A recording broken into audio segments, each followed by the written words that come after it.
Yo, what's up, guys? It's Pickle Pouch here. Today I just want to talk about the January wave. It's New Year's Eve when I'm recording this, and the January wave comes out tomorrow. And I'm just disappointed with this wave that's coming out. You know, we look at it, we got the Cobb Van Speeder, the Mandalorian Speeder, we got the BB-8, the AT-AT, the Venator, and then the Siege on Mandalore Battle Pack. Like, those sets, they're okay. They're okay, don't get me wrong. I'm not a huge fan of The Mandalorian. I've watched the show. It's just not something I'm into.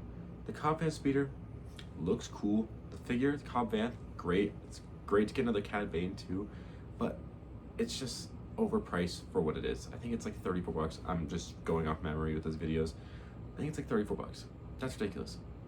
I'm not spending that much money on a small little speeder with two figures. Like, that just seems ridiculous to me. And then also the Mandalorian Speeder, like that's fine. I think that's fine. It's 10 bucks. It's about like a microfighter. That's cool. Don't got a problem with that. The Siege of Mandalore Battle Pack, I think it's just a waste of a set. I think the Mandalorians look fine. People are complaining about the visors not being black and being silver instead. That, not the end of the world for me. I probably would prefer black, but I'm not gonna sit here and cry over spilled milk. But why are we getting two more of the clone troopers? We don't need those. We just had a battle pack come out, I think it was 2022. We don't need, and it was out for 2 years. If you wanted those troopers, you could have got them. You could have got them then.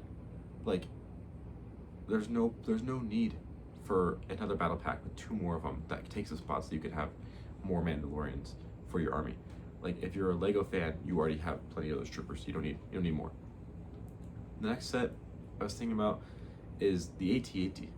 It's $5 more than the gingerbread AT-AT, and the gingerbread AT-AT came with that super cool gingerbread Darth Vader. So why is this $5 more? I don't get it. It's about the same size and it just has the little stand.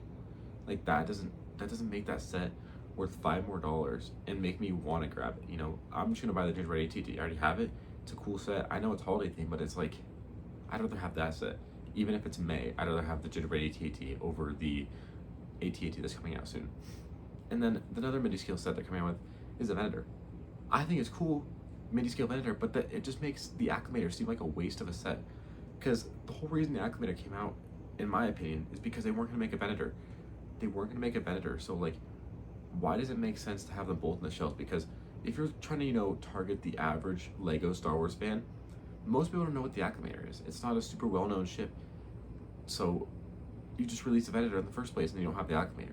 I mean, it's cool for diehard fans to have the Acclimator, or like even more like in-tune fans to have the Acclimator, because it's a cool set. But I just don't see why you release a Venator, I think it was a year after. That just seems stupid to me. And then also, as Lego like marketing, that just seems like you're driving less sales for the UCS one, because people that wanted a Venator, the only one on the market was the UCS one. So they're probably more likely to get that one, but now they have the midi scale one. They're just gonna probably get that instead, and it's gonna scratch that itch for Venator. So I feel like that's kind of like wasting what like you'd want as a Lego Star Wars fan, or not as a Lego Star Wars fan, but like as a Lego like salesperson. Like, that just seems counterproductive. And the last set I think that's coming out this wave is the BB-8. I think it's fine. I like the buildable figures. You can see up top here, I have all of them.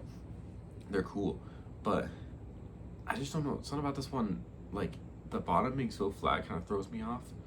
Like, you look at the Grogu Pram, they have it like levitating a little bit, so that way the bottom isn't just completely flat.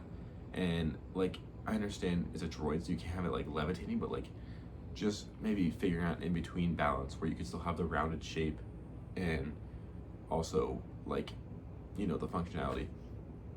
I don't know. I just feel the play feature is cool. The head moves around when you move around, but that's cool. But like, that defeats the whole purpose. These, buildable figures are just display pieces at the end of the day. Most kids aren't getting these sets and then playing with these buildable figures. They're just leaving them up there. So I don't understand why the BB-8 has to have all these play features, like its head moving, stuff like that, when it's not going to move. It just seems like a kind of like, I guess, I don't know what the word I'm looking for, but just like unneeded play feature. Like, it's cool, but I think that's the reason why it's not around the bottom, because they have to have that, feature at the bottom that makes it realize it's moving, so the head moves with it. Cool, but just not needed. I overall think this wave is just a pass for me. Like, I like the buildable figures, so I might get it eventually on a deep discount And I collect the mini scale, so I'll get those on a deep discount. But like, nothing is like, oh, I need this day one. I need this. Nothing screams that to me. The Mandalorian movie doesn't come out till May, so I don't even have like any like sort of like hype towards the Mandalorian yet, because it's not even close to the movie. We haven't even seen like I think we've seen like one trailer, but like the trailer just seemed mid.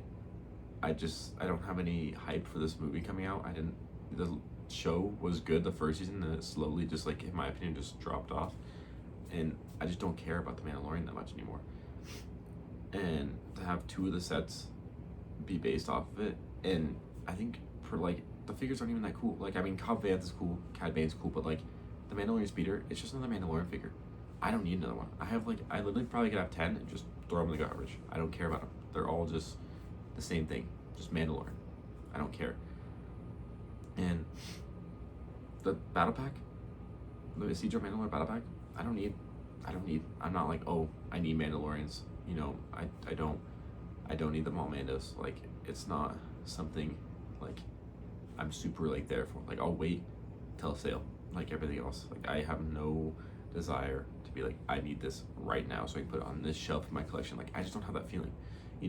When say a new diorama comes out, or maybe, I don't know, like, I'm trying to think of something, like a new UCS that comes out, like, oh, that's sick. Like the Death Star, I was a hater of the Death Star when it first came out. I was like, this sucks, yada yada, the figs are bad, da da da. I still don't think it's the best set ever, but it's like, I want that set. Like, that set is cool. Like, that's something I'm like, oh, if I had money for that, like spare money to buy that, I would. But like, none of these sets, like, I could easily go and buy this battle pack when it comes out day one, but I just don't. I don't care. I don't care.